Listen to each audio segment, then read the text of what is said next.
Assalamualaikum warahmatullahi wabarakatuh. Yang terhormat kepada Direktur Politeknik Kesehatan Kementerian Kesehatan Semarang, Bapak Dr. Haji Marsum, BE, SPD, MHB. Yang kami hormati Wakil Direktur 3 Politeknik Kesehatan Kemenkes Semarang, Bapak Lutfi Rusyadi, SKM, MHKes, MSD. Yang kami hormati Kepala Sub Bagian Administrasi Kemahasiswaan dan alumni kerjasama Politeknik Kesehatan Kementerian Kesehatan Semarang, Bapak Sawak, SKEP, NS, MKEP. Yang kami hormati Pembina Hikmah Politeknik Kesehatan Kementerian Kesehatan Semarang, Bapak Supriyadi, MN. Yang kami hormati Ketua Dewan Permusyawaratan Mahasiswa Politeknik Kesehatan Kementerian Kesehatan Semarang tahun 2021. Yang kami hormati Presiden Badan Eksekutif Mahasiswa Politeknik Kesehatan Kementerian Kesehatan Semarang tahun 2021. Dan yang kami hormati pembicara pada malam hari ini, Habib Muhammad bin Farid Al-Mutahhar, dan yang kami banggakan seluruh peserta yang hadir dalam kesempatan yang baik ini. Selamat malam dan selamat sejahtera bagi kita semua. Dengan mengucap syukur alhamdulillah, marilah kita berterima kasih kepada Allah Subhanahu wa taala karena dengan rahmatnya kita bisa hadir pada acara kajian tasawuf dalam keadaan sehat walafiat, walaupun dengan kondisi virtual,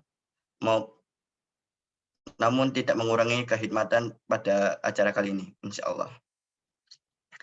Sebelum memulai acara pada malam hari ini, perkenalkan, saya Ramadhana Fadilal Akbar, selaku pembawa acara akan membacakan susunan acara kajian tasawuf, Hikmah Politeknik Kesehatan Kementerian Kesehatan Semarang. Adapun susunan acara sebagai berikut. Yang pertama, pembukaan. Yang kedua, tilawah Al-Quran. Yang ketiga, pembacaan doa. Yang keempat, materi inti. Yang kelima, sesi tanya jawab. Dan yang terakhir, doa dan penutup. Sebelum acara dimulai, ada hal yang saya sampaikan bahwa diharapkan hadirin untuk mentaati dan memperhatikan tata tertib kajian pada malam hari ini. Menggunakan pakaian bebas, sopan, dan rapi. Diharapkan semua peserta untuk mengaktifkan kamera dan menonaktifkan mikrofon selama acara berlangsung, kecuali jika ada yang hendak disampaikan. Bagi peserta yang hendak bertanya, akan dipersilahkan oleh moderator. Diharapkan untuk memberi salam serta memperkenalkan nama sebelum bertanya. Bagi peserta hewan yang hendak bertanya, bisa mengaktifkan kamera dan mikrofon dan langsung bertanya. Bagi peserta ahwat yang hendak bertanya, bisa menggunakan fitur chat Zoom. Baik, langsung saja. Acara yang pertama adalah pembukaan. Untuk mengefektifkan waktu, marilah kita buka acara pada malam hari ini dengan melafalkan basmalah bersama-sama. Bismillahirrahmanirrahim. Acara yang kedua adalah tilawatil Quran. Untuk saudara Angga dipersilahkan.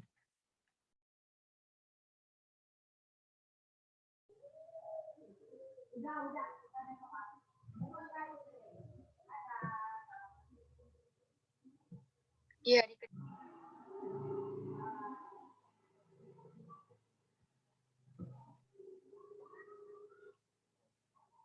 أعوذ بالله من الشيطان الرجيم بسم الله الرحمن الرحيم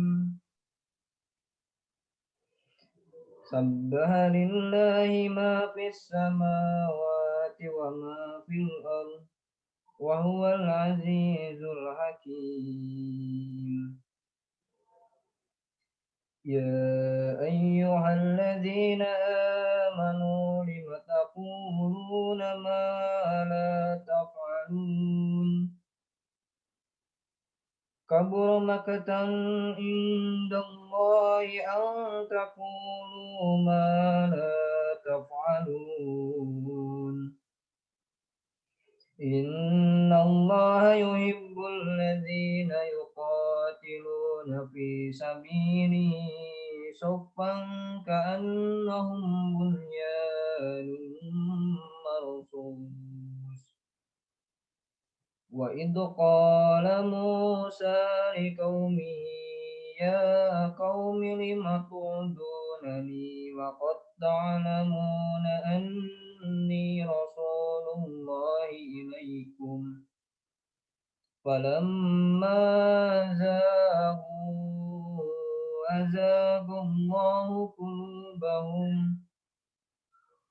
والله لا يهدي القوم الفاسقين وإذ قال عيسى ابن مريم يا بني إسرائيل إني رسول الله إليكم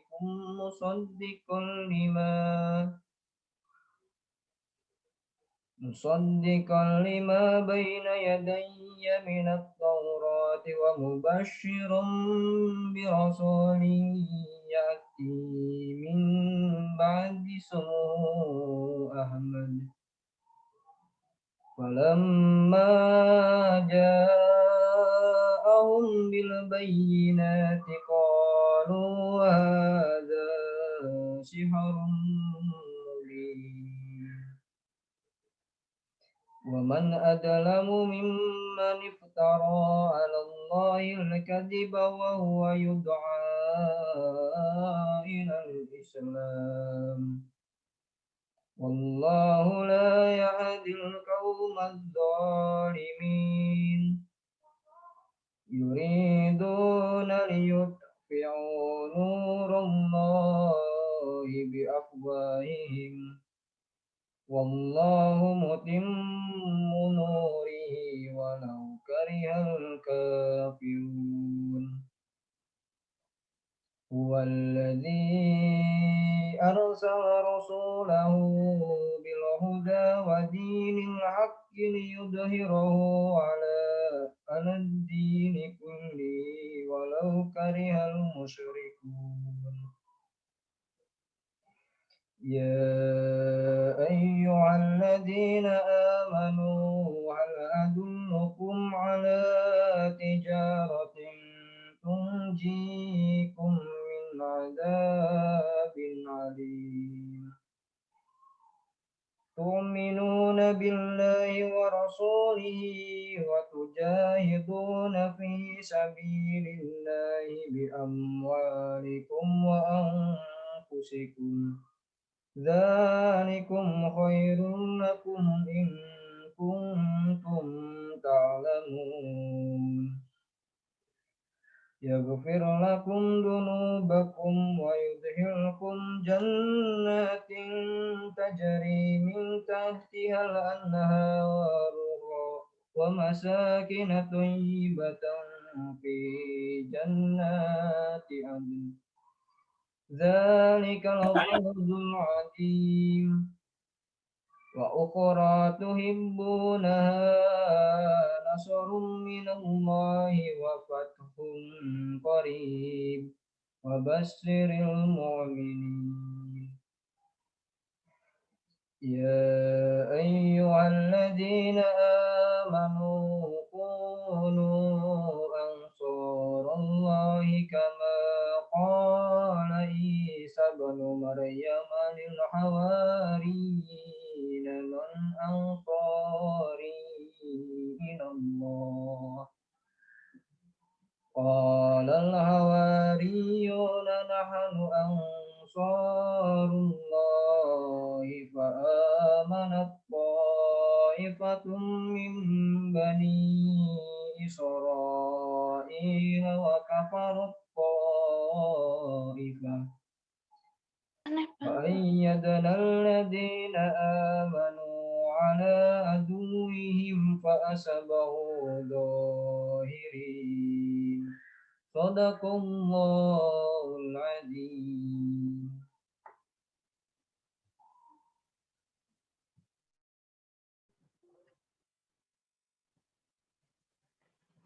Acara yang ketiga adalah pembacaan doa. Izinkan saya Ramadhana Fadilal Akbar untuk memimpin doa pembukaan acara pada malam hari ini.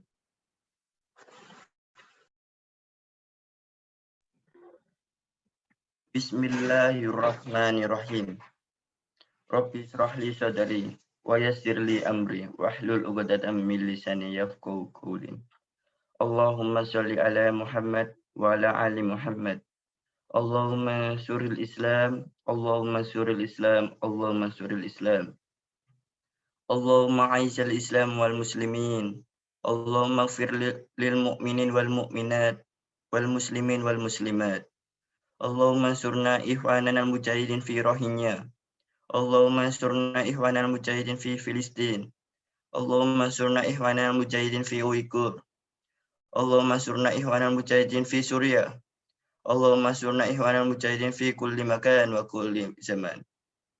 Wa jami'il buldanil muslimin al-ammah khosatan fi biladina Indonesia. Ya Allah, ya Ghafur, Tuhan yang Maha Pengampun. Ampunilah dosa orang tua kami, para pemimpin kami, para pendahulu kami, dan dosa kami baik disengaja maupun tidak disengaja. Ya Allah, ya Tuhan kami, pada hari ini kami mengadakan kajian tasawuf. Semoga apa yang tersampaikan pada hari ini terlaksanakan dan diberikan kelancaran untuk semua yang sudah maupun yang dilakukan ke depannya. Ya Allah, ya Rahim, Tuhan yang Maha Penyayang, berilah kemudahan, kelancaran, dan kesuksesan dalam setiap urusan kami, studi kami, dan setiap langkah kami. Semoga dengan adanya kajian tasawuf, seluruh yang hadir di sini mendapatkan pahala dan ilmu yang bermanfaat, yang tentunya baik di dunia maupun di akhirat kelak. Insya Allah. Ya Allah, ya Tuhan kami, kabulkanlah permohonan kami, karena hanya kepada Engkau lah kami memohon. Rabbana atina fid dunya hasanah wa fil akhirati hasanah wa qina azabannar. Amin amin amin ya rabbal alamin. Assalamualaikum Habib. Ahlan wa salam. Habib Muhammad. Waalaikumsalam warahmatullahi wabarakatuh. Waalaikumsalam warahmatullahi wabarakatuh. Waalaikumsalam. Alhamdulillah, mohon maaf suaranya sedikit putus-putus nggih Habib. Suara saya putus-putus? Alhamdulillah sudah terdengar baik Habib. Apakah Habib bisa mendengar suara saya dengan jelas? Bisa, alhamdulillah bisa. Alhamdulillah. Acara yang selanjutnya adalah materi inti yang akan disampaikan oleh pembicara pada malam hari ini, yaitu Habib Muhammad bin Farid Al-Mutahhar. Tanpa berlama-lama lagi, kepada Habib Muhammad bin Farid Al-Mutahhar dipersilahkan.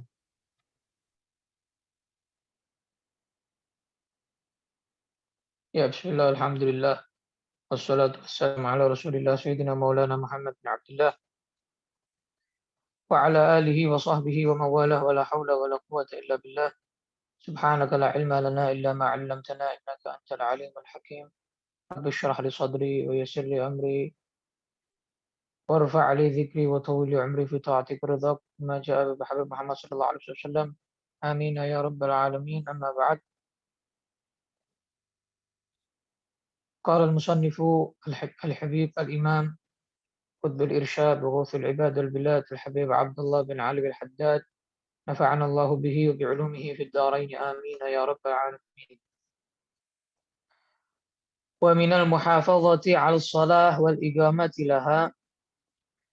Beliau Al-Habib Abdullah bin Ali Al-Haddad radhiyallahu anhu dalam kitabnya An-Nasaih Ad-Diniyah, nasihat-nasihat keagamaan, beliau melanjutkan lagi nasihatnya karena kita kemarin membahas tentang semangat ke masjid, ya, bahwa kita semuanya pasti akan melewati yang namanya jembatan Sirat sebelum masuk ke surga Allah, antara berhasil melewati jembatan Sirat atau jatuh langsung ke lubang neraka Jahannam. Wal'iyadu billah. Dan kemarin oleh Imam Ibn Athaillah As-Sakandari dalam kitabnya Tajul Arus, beliau menyampaikan bahwa kecepatan untuk menempuh kecepatan untuk menempuh jembatan Sirat itu tergantung semangatnya kita ke masjid atau sholat berjamaah. Nah, kita masih dalam pembahasan sholat jamaah. Beliau menyatakan dan termasuk cara untuk mendirikan sholat, karena kita wajib mendirikan sholat, mensyiarkan sholat, adalah al-mudawamatu wal muwadhabatu ala fi'liha fil jamaah. Selalu rutin istiqomah menjalankan sholat 5 waktu dalam keadaan berjamaah. وذلك لأن الصلاة في الجماعة تفضل على صلاته وحده ب27 درجة. Karena sholat berjamaah itu pahalanya lebih unggul daripada sholat sendirian. Lebihnya berapa? 27 derajat. 27 derajat. Kama warada bihil haditsus sahih, sebagaimana yang telah disampaikan, dijelaskan, diterangkan oleh baginda Nabi Muhammad SAW di dalam hadis yang sahih. Nabi bersabda bahwa salatul jama'ati tafdulu salatal fadhi bi 27 darajah. Salat berjamaah lebih unggul daripada salat sendiri 27 derajat. Ibarat kalau kita gambarkan derajat ini adalah 0, maka kalau kita sholat sendirian, pahalanya hanya 1, nggak pakai 0 sama sekali. Tapi kalau kita sholatnya berjamaah, maka 1 ini ditambahi 0-nya 27. Kira-kira berapa itu? 1 juta aja 0-nya 6. 1 miliar 0-nya 9. 1 triliun 0-nya 12. Ini masih kurang lagi. Masih lebih lagi. Ini 27, 0-nya 27. Berapa itu? Itu akan kita dapatkan masuk ke dalam rekening akhirat kita. Rekening tabungan kita di alam barzah, alam akhirat. Untuk timbangan amal kebaikan kita, amal soleh kita. Kalau kita melaksanakan sholat 5 waktu dalam keadaan berjamaah. 1 waktu berjamaah, itu pahalanya sudah seperti itu. Selengannya sudah banyak sekali. Keuntungannya, marginnya, labanya sudah sangat banyak sekali. Kita punya banyak investasi nanti di akhirat. Ketika kita selalu istiqomah melaksanakan sholat berjamaah. Faman tasahala bihadzal ribhid diniyil ukhrawi. Maka kata beliau, barang siapa yang meremehkan, menganggap enteng, menganggap biasa sholat berjamaah, yang mana ini adalah keuntungan ukhrawi, gitu ya. Keuntungan ukhrawi yang sifatnya keuntungan ukhrawi, nggak kelihatan di dunia, tapi keuntungannya kelihatan banget nanti di akhirat. Alladzi la ta'aba fi tahsilihi wa la masyaqqata fi nailihi. Yang mana nggak capek kok, sama-sama kan? Sholat berjamaah kira-kira nambah nggak rakaatnya? Sama aja. Sholat duhur ya berjamaah 4 rakaat, sendirian 4 rakaat, sama. Sholat subuh 2 rakaat, 2 rakaat, sama aja. 5 waktu nggak bertambah dengan kita sholat berjamaah kemudian rakaatnya bertambah, enggak. Sama aja. Jadi ini pahala yang didapatkan tanpa susah payah, tanpa menambah amal itu sendiri. Cukup melaksanakannya bareng-bareng, selesai. Cukup melaksanakannya berjamaah, selesai. Itu aja kok. Gampang mencari pahala yang banyak sekali. Untuk umat Nabi Muhammad SAW di antaranya ini, sholat berjamaah. Faqad azumat an masalihid dini ghaflatuh. Maka orang yang meremehkan pahala ini, orang yang meremehkan keuntungan ukhrawi ini, maka dia benar-benar orang yang sangat besar kelalaiannya atas kemaslahatan agamanya. Wa qallat fi amril akhirati raghbatuh. Dan dia sangat minim, sangat tipis kecintaannya terhadap akhirat. La siyama wa huwa ya'lamu min nafsihi kathrata ma yatahammaluhu min at-ta'ab.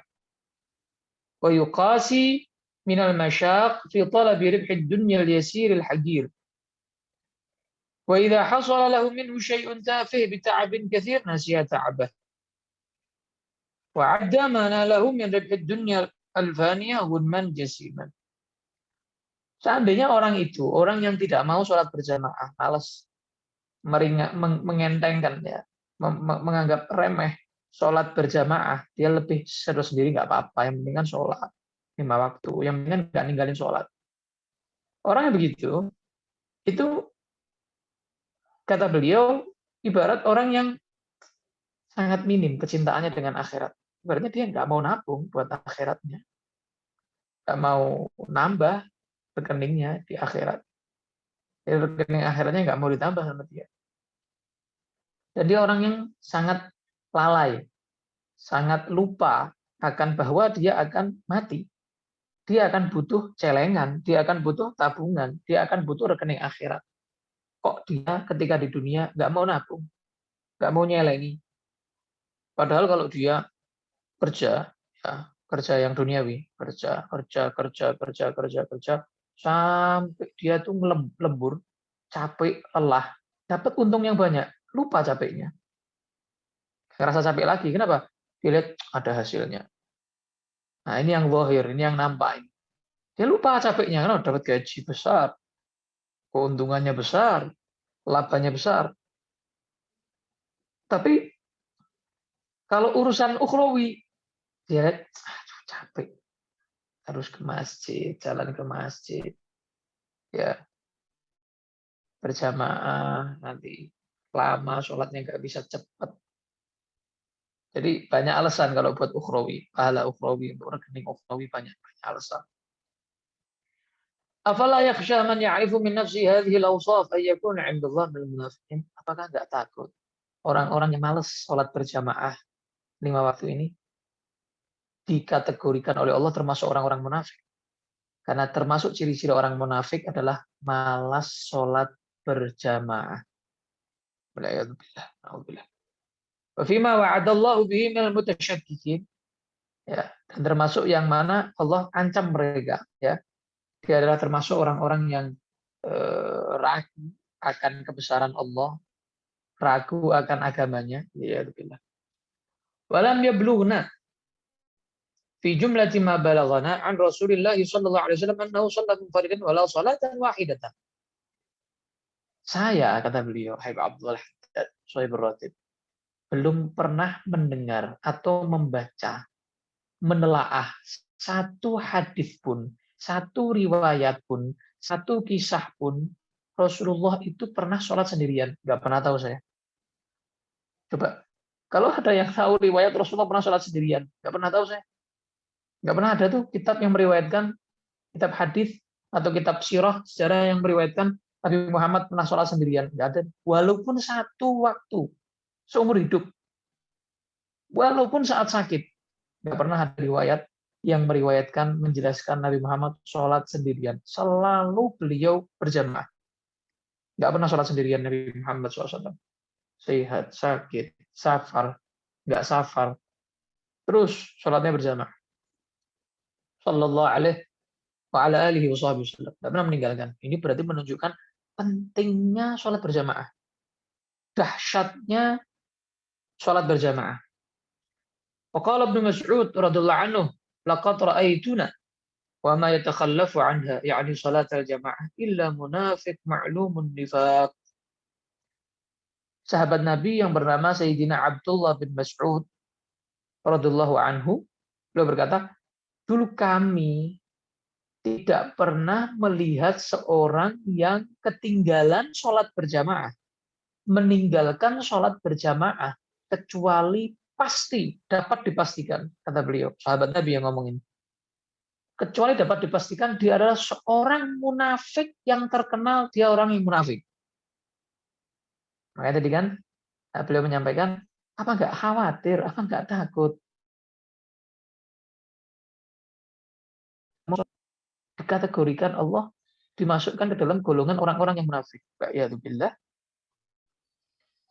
Walaqad kana ar-rajulu yu'ta bihi 'ala 'ahdi Rasulillah sallallahu alaihi wasallam yuhada bainar rajulain minal kibar hatta yuqama as-shaff. Dulu tuh dari perhatiannya sahabat Nabi, sholat berjamaah di masjid itu sampai orang yang sudah lansia, sangat tua, lanjut usia, nggak bisa jalan sendiri, itu sampai minta tolong digendong orang dua. Jadi tangan kanan dan tangan kirinya itu diangkat begitu, dari sebelah kanan sebelah kiri diangkat, sampai diberdirikan di soft sholatnya. Kenapa? Karena dia merasa pentingnya sholat berjamaah. Bahayanya meninggalkan sholat berjamaah. Ini bukan ninggalin sholat ini. Sholat. Sholat ini, sholat 5 waktu. Cuman ini karena apa? Ninggalin sholat berjamaah. Itu aja. Itu dianggap suatu yang dahsyat meninggalkan berjamaah. Sholatnya nggak pernah ditinggalin. Untuk meninggalkan berjamaah. Wah, ini luar biasa. Kayak ninggalin sholat. Kayak ninggalin sholat dari pentingnya sholat berjamaah. Kayak sampai seperti itu. Sampai diangkat-angkat. Padahal lansia. Ya kalau kita, ya ma'dzur ini sudah. Ini beratnya. Maklum lah. Orang sudah lansia, orang sudah umur tua, lanjut usia. Sudah sepuh banget gitu. Tapi tetap sahabat Nabi sampai diangkat diberdirikan di soft dari pentingnya sholat berjamaah. Jangan sampai sholat sendiri. Walamma syaka ibnu ummi maktum al-a'ma ila Rasulillah sallallahu alaihi wasallam annahu la qa'ida lahu wa dzakara lahu ma bil Madinah yawma idzin min al-abar wal hawa wa bu'd manzilihi wa 'anil masjid li yu'dhirahu 'anil maji' li salatil jamaah fa'adzarahu ba'da dzikri li hadhihi al-asya' kulliha. Dulu pernah ada seorang sahabat Nabi yang bisa dijuluki Ibnu Ummi Maktum. Maaf, beliau matanya nggak bisa melihat, buta. Seorang sahabat yang buta matanya. Jadi kalau mau kemana-mana perlu ada yang nuntun. Beliau. Nah, beliau ini Sayyidina Ibnu Ummi Maktum radhiyallahu anhu lapor ke Nabi, minta uzur ke Nabi, minta izin ke Nabi SAW untuk sholat di rumah, tidak sholat ke masjid. Kenapa? Karena beliau nggak punya penuntun khusus, kayak misalnya kayak pembantu khusus yang nuntun beliau, yang buta nggak bisa melihat untuk ke masjid, tidak punya beliau. Beliau seorang yang miskin. Dan juga di Madinah zaman itu ya banyak kalajengking, banyak ular, kan padang pasir. Bahaya kalau beliau kan nggak kelihatan. Kalau beliau jalan sendiri takutnya bahaya, banyak sekali bahaya. Beda sama zaman sekarang ini kan, jarang kita menemui, ya ada ular, ada kalajengking, cuman jarang kita menemui, tidak sesering di zaman dahulu kala. Rumahnya juga jauh, Sayyidina Ibnu Ummi Maktum ini, rumahnya jauh. Setelah menyampaikan uzur-uzurnya, sebab-sebab kenapa beliau minta izin nggak ke masjid. Falamma qam, ketika Sayyidina Ibnu Ummi Maktum cerita ke Nabi, nyampaikan alasannya ke Nabi, beliau selesai cerita, Nabi ngasih uzur ya, nggak apa-apa lah. Kamu sholat di rumah nggak apa-apa, nggak sholat di masjid, sholat di rumah nggak apa-apa. Ketika Ibnu Ummi Maktum itu berdiri mau pulang, wa dhahaba, dan pergi mau pulang, da'ahu alaihi salatu wassalam, dipanggil oleh Nabi. Ini baru beranjak mau pulang, dipanggil sama Nabi, sini. Panggil lagi sama Nabi. Datang beliau menghampiri Nabi lagi, sallallahu alaihi wasallam. Falamma raja'a ilaihi qala lahu, hal tasma'u hayya 'alas shalah, hayya 'alal falah? Benar. Kamu itu kalau dari rumah dengar nggak suara hayya 'alas shalah, hayya 'alal falah? Dengar adzan enggak? Katanya beliau, faqala, na'am. Ya, dengar Nabi. Dari rumah dengar saya hayya 'alas shalah, hayya 'alal falah. Faqala lahu alaihi salatu wasallam, nah, kalau kamu dengar hayya 'alas shalah, hayya 'alal falah, fahalumma halla. Maksudnya, yakni bidzalik ta'al ila shalah fala udhra. Kalau begitu kamu enggak ada uzur. Selama kamu mendengar muadzin menyatakan, mengumandangkan azannya, mengucapkan hayya 'alas shalah, ayo sholat yuk ke masjid yuk, ya berarti enggak ada uzur bagi kamu untuk tidak sholat di masjid. Sallallahu alaihi wasallam. Padahal beliau rumahnya jauh. Maaf, beliau buta. beliau tidak punya penuntun khusus, ya. Terus juga banyak bahaya ibaratnya yang hewan-hewan dan lain sebagainya, atau sumur, takutnya kecemplung sumur. Sumur zaman dulu kan nggak seperti sekarang. Pembangunan zaman dulu sama sekarang kan berbeda jauh. Waqala alaihi salatu wassalam, Nabi SAW juga bersabda, "Man sami'an nida farighan sahihan falam yujib fala salatalah." Kalau sampai dengar azan. Dia dengar azan. Dengar muadzin mengumandangkan azan. Dia dalam keadaan yang sehat. Tidak ada uzur. Dia tidak menjawab azan, tidak bersegera ke masjid untuk melaksanakan sholat. Maka walaupun dia sholat di rumah, sholatnya nggak sempurna. Kata Nabi SAW. Nggak dianggap sempurna sholatnya. Kenapa? Dengar azan nggak sholat di masjid. Apalagi yang rumahnya samping masjid. Apalagi yang tokonya samping masjid. Tempat tinggalnya samping masjid.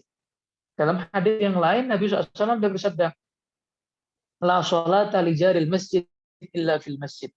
Tidak dianggap sempurna sholat seseorang yang dekat dengan masjid kecuali sholatnya di masjid. Jika ada orang sholat dekat dengan masjid, tidak sholat di masjid, tidak sempurna sholatnya. Itu sabda Nabi Muhammad SAW. Waqad hamma alaihi salatu wassalam biihraqi buyuti aqwamin alaihim bin nar kanu yatakhallafun 'ala shalah fil jamaah. Bahkan Nabi pernah sampai ingin begitu. Beliau sampai ingin bertekad begitu, ingin membakar rumah orang-orang yang tidak mau sholat berjamaah. Tapi nggak terjadi. Itu dari marahnya Nabi, dari Nabi ingin menjelaskan kepada umatnya, sholat jamaah ini penting, nggak sembarangan. Sesuatu yang luar biasa, jangan sampai ditinggalkan sholat jamaah. Gitu. Sampai Nabi itu sampai bakar aja rumahnya. Begitu. Bukan kemudian belum membakar beneran, enggak. Maksudnya itu tuh menunjukkan bahwa ancaman dari Nabi mau dibakar rumahnya karena meninggalkan sholat berjamaah. Kadzalika warada bil hadis. Itu yang disampaikan di dalam hadis bahwa Nabi sangat keras dengan urusan sholat berjamaah. Wal ghayah fi tasydid wa tahdid liman yatruku sholat al-jamaah min ghairi udhrin sahih. Ini sudah puncaknya ancaman ini sampai mau dibakar sama Nabi. Ancaman yang luar biasa dari Nabi untuk orang yang meninggalkan sholat berjamaah. Wal udhrus sahih. Bagaimana sih orang yang toleransi, dikasih keringanan, kompensasi, uzur untuk tidak sholat di masjid. Uzurnya itu bagaimana sih yang diperbolehkan dia nggak sholat di masjid? Walladzi la yumkinul hudur ma'ahu biwajhin ma. Tidak mungkin sama sekali dengan cara apapun sholat di masjid. Oh, ya kalau masih muda ya tidak ada alasan. Wong yang tadi yang tua aja sampai diangkat 2 orang, dikotong 2 orang sampai diberdirikan di shaf kok. Dia merasa tidak ada alasan. Yang Sayyidina Ibnu Ummi Maktum yang buta, nggak ada penuntun, rumahnya jauh, dengar azan, tetap tidak ada uzur, kata Nabi, berangkat ke masjid. Apalagi kita yang masih muda, tidak ada uzur sama sekali. Jadi kalau sudah tidak ada cara apapun untuk berangkat ke masjid, baru itu uzur. Kata beliau. Wa in amkana fabi masyaqqatin zahiratin ya'suru 'ala aktsarin nas tahammuluha. Wa ma'a dzalik fal hudur afdal. Nah, tapi kalau mungkin hadir, mungkin dia ke masjid sholat berjamaah, tapi berat. Ini dia mungkin misalnya diinfus misalnya. Nah, maka uzur. Diinfus misalnya. Atau dia kalau berangkat ke masjid mungkin penyakitnya tambah parah gitu ya. Atau menyebabkan kematian misalnya. Penyakitnya tambah lama sembuhnya misalnya gitu. Maka tidak apa-apa diberi uzur dia. Watsawabu fihi aktsar illa fi suwar nadirah. Nah, kalau dia memaksakan diinfus misalnya, tetap saya walaupun diinfus, kalau sholat saya tetap mau ke masjid, memaksakan diri, nggak apa-apa, nggak dilarang, pahalanya lebih gede. karena dia lebih berat dari orang-orang biasanya secara umum. Nah, kecuali dalam beberapa gambaran yang jarang sekali terjadi, kata Habib Abdullah Al-Haddad. Mithla yakuna udhruhu da al-ishal al-mutawatir. Wa yakhsha law hadar min talwith al-masjid. Wa ma fi ma'na dhalik. Contoh, ini malah nggak boleh ke masjid orang yang seperti ini. Tapi jarang terjadi. Orang yang punya penyakit, maaf, diare, yang parah, jadi keluar terus nggak bisa direm itu diarenya itu, buang airnya. Nah, kalau dia ke masjid, takutnya nanti malah keluar di masjid, motori masjid, dosa malahan. Nah, ini dia jangan ke masjid. Tapi jarang, yang seperti ini jarang. Wal uzru innama ma'nah sukutul haraj 'anil ma'dzur. Wa qad yahsulu ats-tsawab ma'a isqatil haraj liman kana 'udhruhu shadiqan. Ya. Uzur ini, makna uzurnya apa sih? Dia gugur tuntutan bagi dia untuk sholat di masjid. Orang yang diberi uzur ini gugur tuntutannya untuk sholat berjamaah di masjid. Ya. Akan tetapi kalau dia istiqomah di masjid,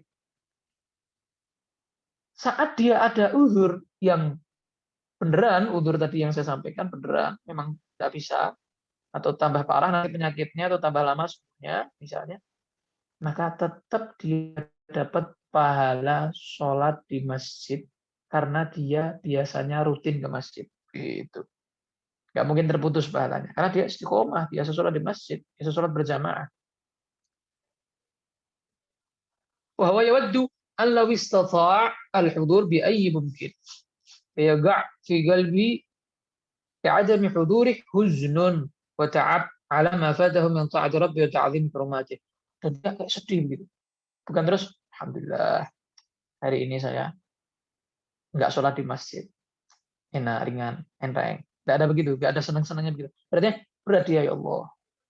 Hari ini saya nggak ke masjid. Hari ini saya nggak bisa ke masjid, nggak memungkinkan, ya Allah. Sedih dia. Sumpah dia. Dia merasa kayak gelo gitu, nyesel. Maka dia dapat pahala. Dapat pahala dari Allah Ta'ala. Seperti sebagaimana dia sholat di masjid. Ini banyak nih hadisnya yang menerangkan. Dalam Al-Quran pun, dalam surat At-Taubah, ayat 92 juga Allah menerangkan tentang ini. Jadi orang-orang, jadi Nabi Muhammad menyampaikan, inna aqwaman ya khallafna bil Madinah masirna masiran wa la qata'na wadiyan illa kanu ma'ana habasahumul udhur. Ya, ada orang yang dia ini nggak ikut kita, nggak ikut jihad, nggak ikut pergi sama kita untuk fisabilillah, kata Nabi. Tapi tidaklah kita melangkah atau melewati satu lembah atau satu jalan kecuali mereka itu sebenarnya ikut bersama kita. Karena mereka benar-benar memiliki uzur yang sahih, uzur yang beneran. Makanya mereka tetap dapat pahala jihad bersama Nabi SAW. Karena uzurnya beneran. Gitu. Fa'iyyaka. Tapi maka hati-hati kamu ya. Hati-hati. Anta takallafa an salatil jama'ah li ghairi uzrin najiz. Yumkinuka an ta'tazira bihi baina yadayillahi 'allamil ghuyub. Ibaratnya kalau kamu cari-cari alasan untuk meninggalkan jamaah, kamu nanti di hadapan Allah nggak bisa cari alasan. Kalau kamu ditanya sama Allah Ta'ala, kenapa kamu dulu waktu sholat hari ini, ya waktu subuh ini, kenapa kamu nggak sholat jamaah? Kira-kira kamu bisa jawab nggak? Punya alasan yang tepat buat di hadapan Allah Ta'ala? Nggak punya alasan yang tepat, jangan cari alasan itu sekarang ini. Lebih baik ahsan itu sholat berjamaah daripada ini nanti di hadapan Allah. Nggak bisa ngasih alasan sama Allah Ta'ala.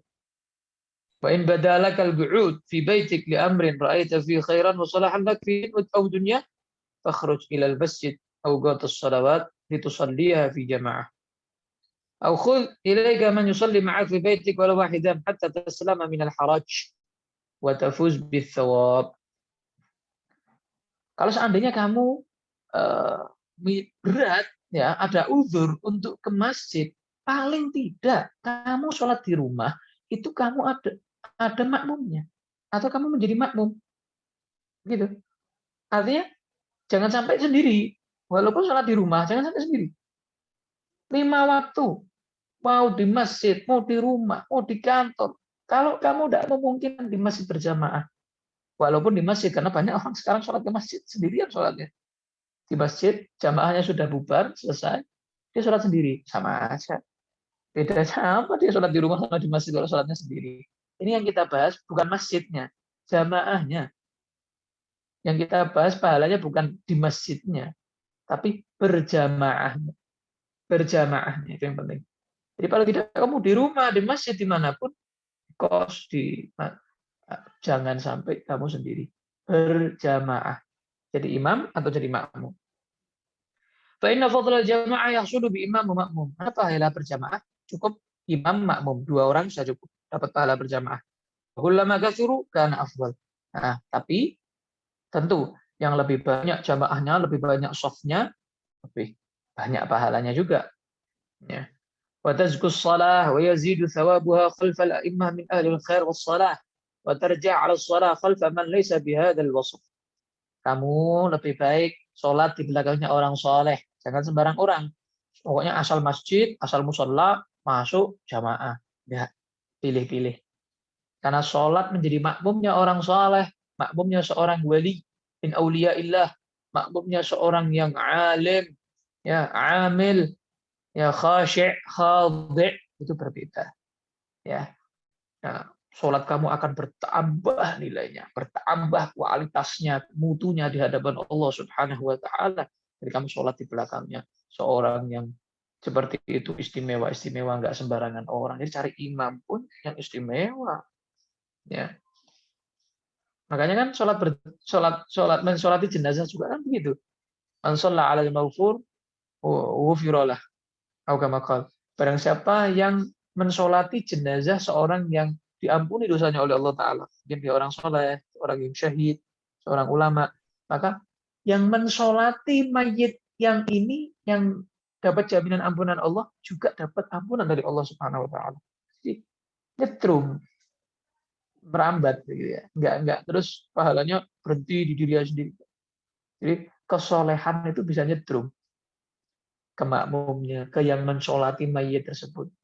Bahkan di surat Al-Kahfi kan sering saya ulangi kisah ini. Yang menceritakan Nabi Musa dan Sayyidina Al-Khadir alaihi wassalam, yang mana mereka menegakkan satu dinding. Ketika Nabi Musa bertanya-tanya, dijelaskan oleh Sayyidina Al-Khadir, apa jawabannya? Dulu kakek mereka adalah orang soleh. Kata para mufassirin, ahli tafsir, kakek yang keberapa ini, yang soleh ini? Anaknya kan masih kecil tuh. Ya, dua anak ini kan masih kecil. Kakek mereka yang ketujuh. Bayangin. Kakek ketujuh. Trum. Kebaikannya, kesolehannya ke keturunan yang ketujuh. 7 turunan nggak habis itu. Kebaikan orang soleh. Nyetrumnya, ibaratnya listriknya masih ada. Tegangan listriknya masih ada. Daripada orang soleh tersebut. Masya Allah. Apalagi Nabi Muhammad ke cucu-cucunya, ke ahlul baitnya. Nyetrum terus. Setruman Nabi Muhammad itu nggak bisa habis. Sampai ahlul bait semua meninggal, baru setrumannya itu, setruman ke ahlul baitnya baru nggak ada.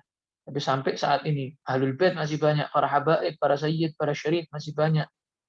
Setrumannya masih ada, setrumannya Nabi sallallahu alaihi wa alihi wasallam.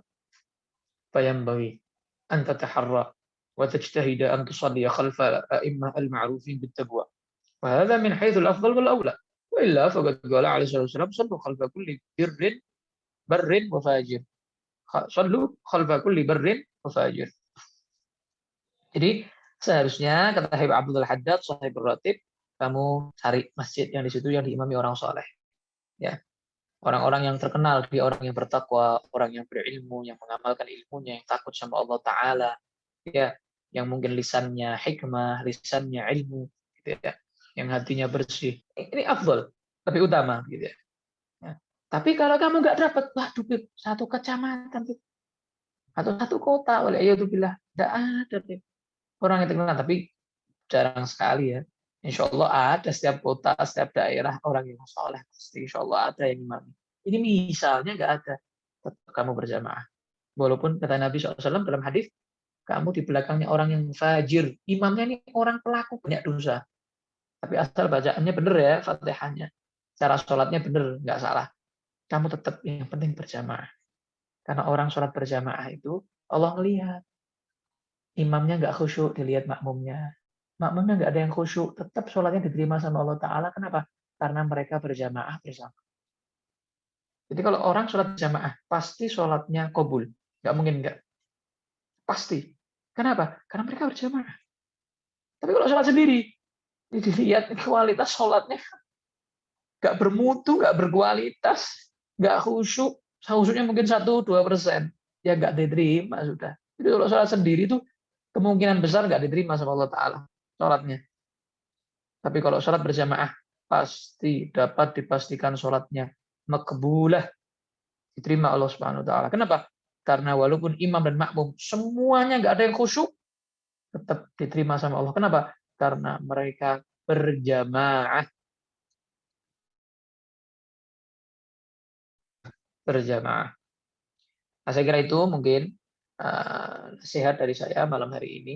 Mudah-mudahan kita tambah semangat sholat berjamaah, ya, tambah semangat untuk tidak meremehkan yang namanya sholat berjamaah 5 waktu. Mau subuh, zuhur, asar, maghrib, isya, semuanya dalam keadaan berjamaah. Dan kalau seandainya kita ada satu sholat yang kita itu meninggalkan nggak berjamaah, bukan nggak sholat ya, nggak berjamaah, itu kita wajib ada rasa sedih, geluh, nyesel, ya Allah, coba saya itu berjamaah. Pahalanya pasti banyak, pahalanya pasti gede. Kenapa saya tadi nyesel gitu? Kayak orang bertobat begitu karena meninggalkan itu. Banyak daripada para salafus saleh, para habaib, para ulama yang mereka tuh mulai balik tidak pernah meninggalkan sholat berjamaah. Kenapa? Mengikuti kakeknya Nabi Muhammad SAW. Contoh, saya kasih satu contoh. Jawa Tengah lah, ya, karena kita di Jawa Tengah ya, di Pekalongan. Sahibul Haul Pekalongan, di Sapura Pekalongan. Al-Habib Ahmad ya bin Abdullah bin Talib Al-Attas. Habib Ahmad bin Abdullah bin Talib Al-Attas Pekalongan itu dikatakan di manakibnya secara hidupnya tidak pernah mulai beliau balik, tidak pernah sholat sendirian. Mulai beliau balik, sholatnya selalu berjamaah sampai beliau wafat. Masya Allah. Tidak pernah meninggalkan sholat sendirian. Tidak pernah meninggalkan sholat berjamaah. Tidak pernah sendirian sholatnya. Selalu berjamaah. Itu beliau-beliau. Radhiyallahu ta'ala anhum ajma'in. Saya juga punya guru, Habib Taufik Abdul Qadir As-Saggaf, ya, ayah beliau, Habib Abdul Qadir As-Saggaf itu terkenal seorang yang ahli ibadah. Nah, di antara keistimewaan ahli ibadahnya beliau, Habib Abdul Qadir bin Husain As-Saggaf ini, Pasuruan, makamnya di sampingnya Habib Ja'far bin Syekhon, satu tempat dengan makamnya Kiai Hamid Pasuruan. Di situ. Ya, satu zaman juga dengan Kiai Hamid, lebih sepuh dari Kiai Hamid. Habib Abdul Qadir bin Husain As-Saggaf ini menantunya Habib Ja'far bin Syekhon As-Saggaf. Habib Abdul Qadir bin Husain ini sholatnya di masjid Jami' Pasuruan, alun-alun Pasuruan itu. Sholat di masjid. Tapi beliau setiap pulang dari sholat berjamaah di masjid, beliau sholat lagi. Yang mana pernah saya jelaskan di pengajian fikih bahwa itu namanya i'adatus sholat, sholat i'adah. Jadi mengulangi sholat fardu satu kali itu diperbolehkan, tapi syaratnya diantaranya harus berjamaah sholat yang diulangi itu. Beliau sampai kadang bayar tukang becak, bayar orang-orang yang di samping yang pengangguran, dibayar sama beliau. Untuk apa? Nemeni saya sholat ya. Cuma buat nemeni sholat berjamaah. Itu pun pengulangan sholat, bukan sholat yang inti di awal. Ngulangi. Itu perhatiannya sampai seperti itu. Dari ahli ibadahnya, ayah Al-Habib Taufik, yaitu Al-Habib Abdul Qadir bin Husain As-Saggaf. Radhiyallahu ta'ala anhum ajma'in. Wa nafa'ana bihim ya rabbal alamin. Saya kira itu ya yang bisa saya sampaikan. Mohon maaf untuk malam hari ini saya ada keperluan, ya ada urusan, jadi belum bisa tanya jawab. Mungkin di pertemuan yang akan datang nanti bisa kita tanya jawab insyaallah biidznillah. Wa sallallahu ala sayyidina Muhammadin wa ala alihi wa sahbihi wasallam. Alhamdulillahirabbil alamin. Wassalamualaikum warahmatullahi wabarakatuh. Waalaikumsalam. Terima kasih kepada Habib Muhammad bin Farid Al-Mutahhar. Acara selanjutnya adalah doa dan penutup. Sebelum Acara ini ditutup, diperkenankan kepada Habib Muhammad bin Farid Al-Mutahhar selaku pembicara untuk memimpin doa sebagai penutup pada acara malam hari ini.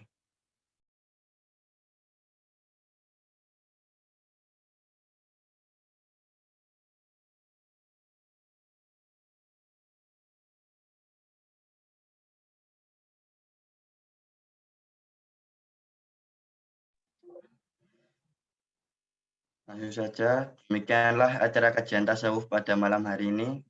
Semoga apa yang telah disampaikan bermanfaat dan menjadi bekal ilmu dan ladang pahala bagi kita semua, baik di dunia maupun di akhirat. Amin, amin ya rabbal alamin. Terima kasih kepada tamu undangan dan hadirin yang telah bergabung dengan acara ini. Semoga kita selalu dilimpahkan rahmat dan diberikan kesehatan oleh Allah Subhanahu wa taala. Terima kasih atas perhatiannya. Mohon maaf apabila ada salah kata. Pergi ke kampung jalannya terbelah. Pohon jatuh awas menimpa. Jika ada yang salah, maafkanlah. Wassalamualaikum dan sampai jumpa. Terima kasih. Waalaikumsalam warahmatullahi wabarakatuh. Waalaikumsalam warahmatullahi wabarakatuh.